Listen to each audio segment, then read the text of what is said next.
जय भारत भूमि, जय गौ मातरम। ऋग्वेद में एक मंत्र है जो कि यजुर्वेद में कर्मकांड विषय के अंतर्गत पुरुष सूक्त में भी आता है। ब्राह्मणस्य मुखमासीत् बाहुराजन्यकृतः उरु तदस्य युद्धस्य पदभ्याम शूद्र अजायत। इस मंत्र का दो अर्थ है। पहला यह है कि ब्राह्मण यज्ञ करने के लिए, क्षत्रिय युद्ध के लिए, वैश्य व्यापार के लिए और शूद्र सेवा कार्य के लिए है। किंतु वही ऋग्वेद में एक स्थान पर एक व्यक्ति कहता है कि मैं एक कवि हूँ, मेरे पिता वैद्य है, मेरी माता चक्की चलाती है, भिन्न भिन्न व्यवसाय में जीविकापार्जन करते हुए हम साथ साथ रहते हैं जैसे पशु अपने बाड़े में।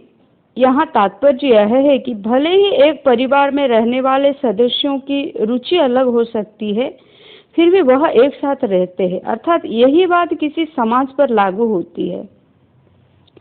इस मंत्र का दूसरा अर्थ ये भी लगाया जाता है कि ब्रह्म का मुख है ब्राह्मण, भुजाएं क्षत्रिय है, उदर भाग वैश्य तथा ईश्वर के पैर शूद्र है, यानी कि इन वर्णों की उत्पत्ति ब्रह्म के उक्त शरीर के स्थानों से हुई है। एक बार को यह बात मान भी ले तो स्पष्ट हो जाता है कि भारत की प्राचीन परंपरा तथा ज्ञान का चिंतन कितना अधिक श्रेष्ठ है, क्योंकि भारतीय ज्ञान परंपरा में समाज के सेवक को सबसे उच्च स्थान दिया गया है। किंतु परंपरा में हमारे यहाँ जिन्हें सम्मान दिया जाता है उनके पैर छूने का विधान है। जिस मस्तक को ब्राह्मण कहा गया है वह पैरों में यानी शरीर की सेवा करने वाले शूद्र के लिए सदा झुका रहता है।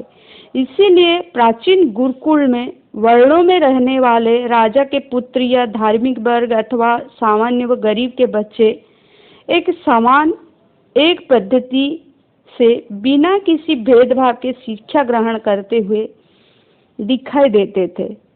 किंतु जब देश में अंग्रेजी राज आया और लॉर्ड मैकले ने बाबू बनाने वाली तथा अंग्रेज भक्त भारतीयों को निर्माण के लिए आधुनिक शिक्षा के नाम पर अपनी बेचारी को परेशानी का काम किया, यानी कि जो अपनी जो शिक्षा पद्धति लागू किया, साथ में योजनाबद्ध गुरुकुल का नाश किया, उस समय गुरुकुल शिक्षा पद्धति का मौखल उड़ाते हुए अंग्रेज परस्त और कम्युनिस्ट मित्र बढ़ चढ़कर आगे आए थे।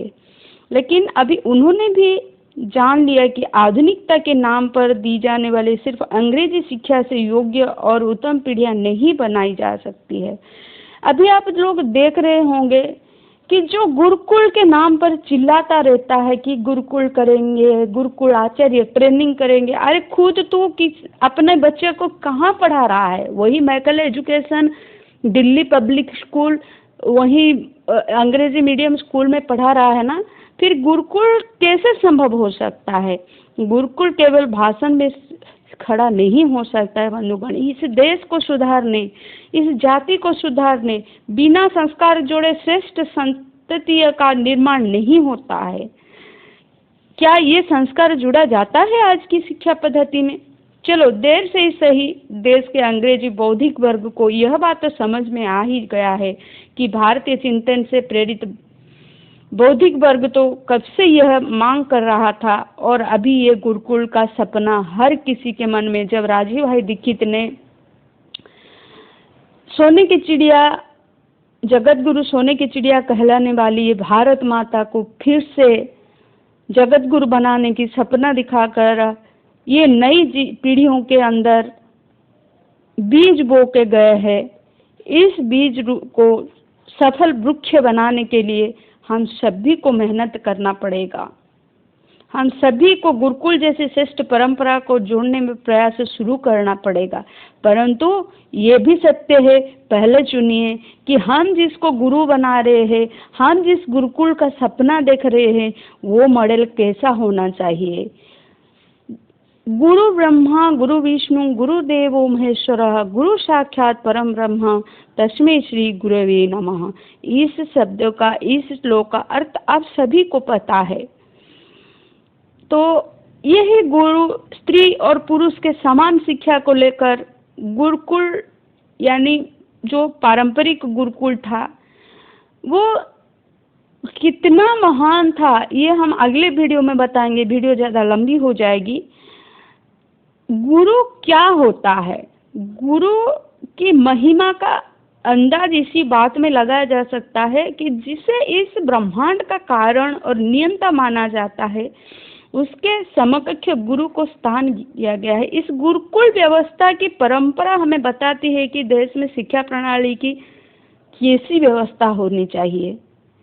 तो परख लीजिए कि किसी को गुरु बनाएंगे और आगे वीडियो में देखिए कि गुरुकुल, आप लोगों की मांग थी ये, गुरुकुल शिक्षा व्यवस्था में महिला और पुरुष को सहभागी किया जा सकता है क्या, अर्थात महिला और पुरुष एक साथ में सह शिक्षा कर सकते हैं क्या, ये हमारा पहले गुरुकुल शिक्षा पद्धति में था क्या। इसी संदर्भ में बात के साथ वंदे गो मातरम।